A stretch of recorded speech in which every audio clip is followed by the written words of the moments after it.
स्वागत छ। आज हामी एउटा एकदमै चाखलाग्दो विषयमा कुरा गर्दैछौँ।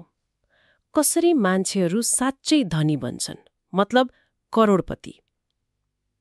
यो थमस स्ट्यानली र विलियम ड्यानकोको एउटा निकै चर्चित पुस्तक छ नि, द मिलियनेयर नेक्स्ट डोर हो, त्यसैमा आधारित रहेर कुरा गरौँ न त। सबैभन्दा रमाइलो कुरा के लाग्यो भने नि, हामीले सोचे जस्तो हुँदैन रहेछ के।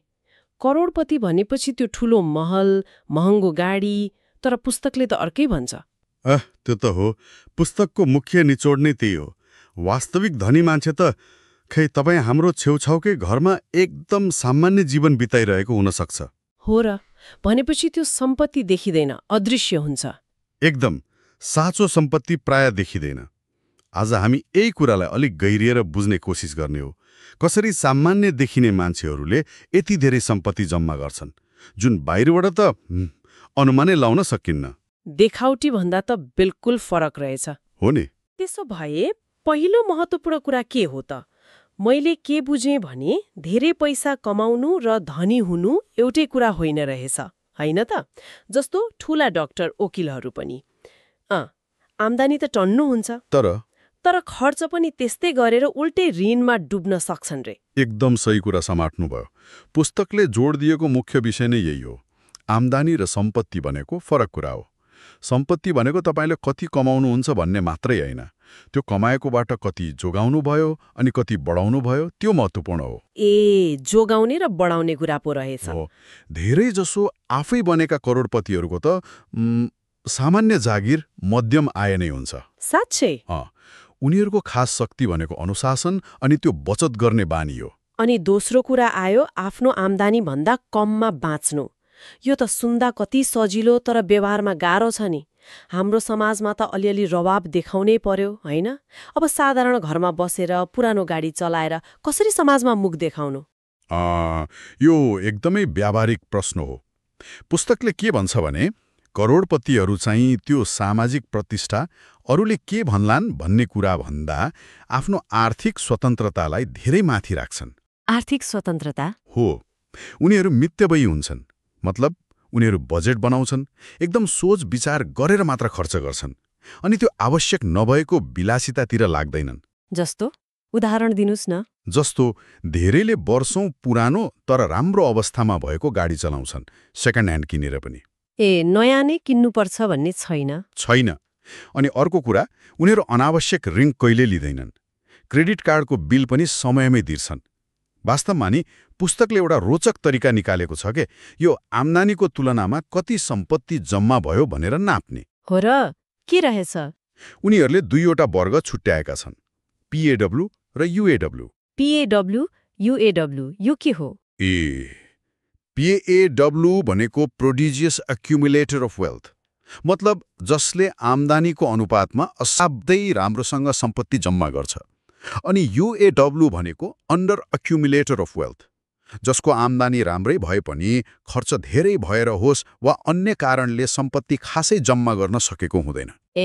कसरी छुट्याउने त आफू कुनमा पढ्छु भनेर? यसको केही सूत्र छ कि? छ। एउटा सामान्य गाइडलाइन जस्तो आफ्नो अपेक्षित कुल सम्पत्ति कति हुनुपर्छ भनेर मोटामोटी हिसाब गर्न सकिन्छ। आफ्नो उमेरलाई वार्षिक आयले गुणन गर्ने अनि त्यसको 10% निकाल्ने। उमेर गुणा वार्षिक आय अनि त्यसको 10%? हो, उमेर गुणा वार्षिक आय गुणन 10%। अब यदि तपाईँको वास्तविक सम्पत्ति चाहिँ यो हिसाबभन्दा दोब्बर वा बढी छ भने तपाईँ PAW। डबल छ भने PAW। हजुर। तर यदि त्यो हिसाबभन्दा आधाभन्दा पनि कम छ भने UAW। आधाभन्दा कम भए UAW। हो, यो आफैलाई जाँच्ने एउटा ऐना जस्तै भयो। भनेपछि बजेट बनाउने, योजना बनाउने कुरा त एकदमै आवश्यक रहेछ। यो भनेको हरेक पैसा गनेर कन्जुस हुनु मात्रै त होइन होला नि? होइन, कन्जुस हुनुभन्दा पनि आफ्नो पैसा कहाँ गइरहेको छ भन्ने कुरामा सजग हुनु हो। करोडपतिहरू आफ्नो खर्चको हिसाब किताब राख्छन्, स्पष्ट आर्थिक लक्ष्य तय गर्छन्, अनि त्यो लक्ष्य पूरा गर्न योजना बनाएर समय र स्रोत लगानी गर्छन्। उनीहरू भाग्यले साथ देला भनेर पर्खेर बस्दैनन्। आफ्नो आर्थिक भविष्य आफै बनाउने भए। एकदम ठीक छ। अब बचत र खर्चको कुरा भयो, लगानी नि पैसा सिरानी मुनि राखेर त बढ्दैन होला? बढ्दैन। त्यो अर्को एकदमै महत्त्वपूर्ण पक्ष हो। बुद्धिमानीपूर्वक र निरन्तर लगानी गर्नु। धेरैजसो स्वनिर्मित करोडपतिले के गर्छन् भने उनीहरू स्टक मार्केट, घरजग्गा अनि कहिलेकाहीँ आफ्नै सानो व्यवसायमा लगानी गर्छन्। छिट्टै धनी हुने स्किमहरूतिर लाग्दैनन्। त्यस्ता लोभ देखाउने कुराहरूबाट टाढै बस्छन्। उनीहरूको ध्यान दीर्घकालीन वृद्धिमा हुन्छ। बजार अलिकति तलमाथि हुँदा आत्तिने होइन, बरु दशकौंसम्म टिक्ने र बढ्दै जाने खालको लगानी खोज्छन्। धैर्य चाहिन्छ। धैर्य। पुस्तकमा अर्को एउटा अनौठो शब्द थियो के रे, इकोनोमिक आउटपेसेन्ट केयर भन्ने जस्तो। यो के हो खासमा? अलि अनौठो सुनिन्छ है, इकोनोमिक आउटपेसेन्ट केयर। यसलाई यसरी बुझाउन, जब धनी आमाबुवाले आफ्नो वयस्क छोराछोरीलाई जो आफै कमाउन सक्ने भइसके उनीहरूलाई निरन्तर आर्थिक सहयोग गरिरहन्छन्।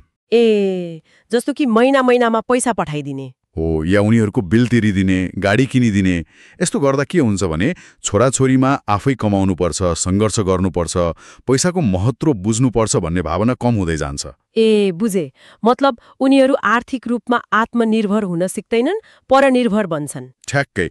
पुस्तकका अनुसार जो आफैले दुःख गरेर करोडपति बनेका हुन्छन् नि, उनीहरू यो गल्ती गर्दैनन्। बरु आफ्ना छोराछोरीलाई सानैदेखि पैसाको मूल्य सिकाउँछन्, कमाउन सिकाउँछन्, बचत र लगानी गर्न प्रेरित गर्छन्। पैसा दिएर अल्छी बनाउँदैनन्। यो त एकदमै महत्त्वपूर्ण कुरा रहेछ। अनि घर किन्ने बारेमा नि, ठुलै घर किन्न खोज्छन् कि घरमा लामो समय बस्छन्? हो, किनभने उनीहरूलाई थाहा छ धेरै ठुलो र भव्य घरले के गर्छ। मर्मत खर्च बढाउँछ, ट्याक्स बढाउँछ, बिजुली पानीको बिल बढाउँछ। त्यो सबै खर्चले सम्पत्ति जोड्ने काममा बाधा पुर्याउँछ। देखाउनका लागि मात्रै ठुलो घर किन्दा खासमा सम्पत्ति घटिरहेको हुन्छ। वाउ, भनेपछि त हामीले सोचेको भन्दा कति फरक रहेछ करोडपतिहरूको जीवनशैली र सोचाइ।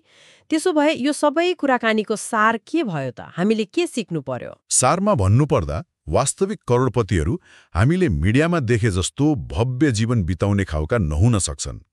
उनीहरू हाम्रै टोलछिमेकमा सामान्य जीवन बिताइरहेका हुन सक्छन्। तर उनीहरूको जीवनको भित्री पाटो हेर्ने हो भने त्यहाँ अनुशासन छ, मितव्ययता छ, निरन्तर बचत गर्ने बानी छ अनि एकदमै बुद्धिमानीपूर्वक गरिएको लगानी छ। उनीहरू देखाउती गर्दैनन्। गर्दैनन्। चुपचाप शान्त तरिकाले आफ्नो आर्थिक स्वतन्त्रता निर्माण गरिरहेका हुन्छन्। साँच्चै यी कुराहरूले सोच्न बाध्य बनायो। त्यसो भए आजको छलफलको अन्त्यमा हाम्रा श्रोताहरूको लागि एउटा सानो प्रश्न छोडेर जाउँ न त। आज हामीले कुरा गरेका यी सिद्धान्तहरूलाई विचार गर्दा तपाईले आफ्नो अदृश्य सम्पत्ति निर्माणको यात्रा सुरु गर्न आजै आफ्नो जीवनमा ल्याउन सक्ने एउटा सानो तर व्यावहारिक परिवर्तन के हुन सक्छ? तपाईको अहिलेको आम्दानी जतिसुकै किन नहोस्, सोच्नुहोस् है त।